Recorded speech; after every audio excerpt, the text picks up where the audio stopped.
Well, what a week it has been. We've seen the victory of President Trump in the USA and the lights of freedom once again being relit across the length and breadth of the United States. But back here in Australia, we're doing the exact opposite, continuing to go down that dark Orwellian path. We've seen on the very day of the US presidential election, Mr. Albanese sneak his mis and disinformation bill back into Parliament. And we saw all the Greens and the Teals lining up to support it. In fact, most of the Teals wanted even stronger provisions with greater powers for the bureaucracy than what the current bill has. We know a vote for the Teals is clearly a vote for Labor at the next election. And it didn't stop there. Then, of course, we've had Mr. Albanese's announcement that he was somehow going to ban teenagers under the age of 16 from accessing or logging on to any social media platform. Now, the only possible way that that could work is if he had some form of digital ID that everyone has to use to prove that you are 16 or over when you log on. This is simply a Trojan horse, nothing but a Trojan horse to introduce this digital ID scheme across Australia.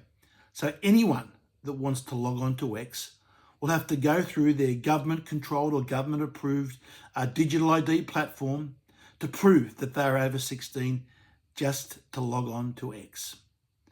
And then, of course, there's the other reason why this is being done.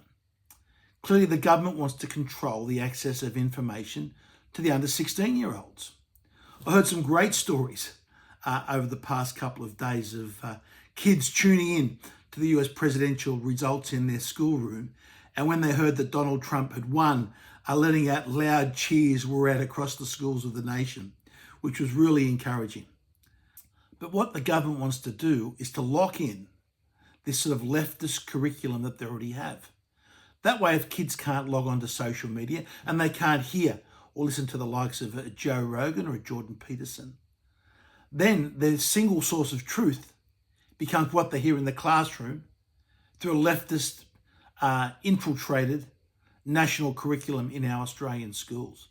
That's another reason why Mr. Albanese wants to shut down the flow of information to under 16-year-olds.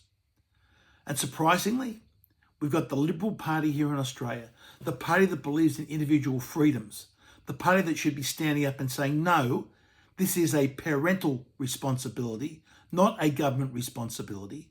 And we're not going to sit back and allow the government to use this as a Trojan horse to bring in their digital ID for everyone to log on to social media. But instead, the Liberal Party, as we've seen unfortunately time and time again, when it really counts, they simply go to water. So I'm very pleased that at least the Libertarian Party has come out very strongly today and put out a strong word that they'll not be supporting this bill. They'll be protesting against this bill at the next election. So at least it gives Australians, when you go to the polling booth at the next election, you'll have a chance to have your say on this digital ID bill. You'll have your chance to say on the mis and disinformation bill, and you'll have your chance to say that you disapprove of Mr. Albanese's plan and Mr. Dutton's plan to have teenagers under the age of 16 banned from social media.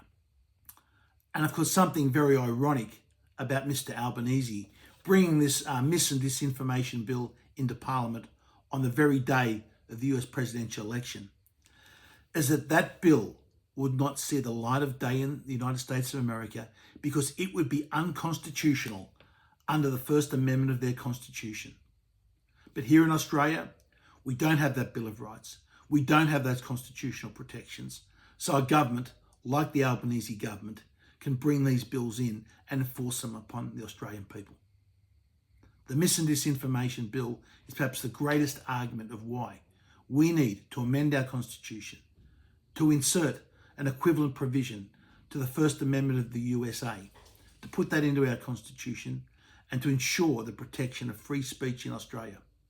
Because if we had that, as I said, Albanese's bill would not see the light of day. It would be ruled unconstitutional.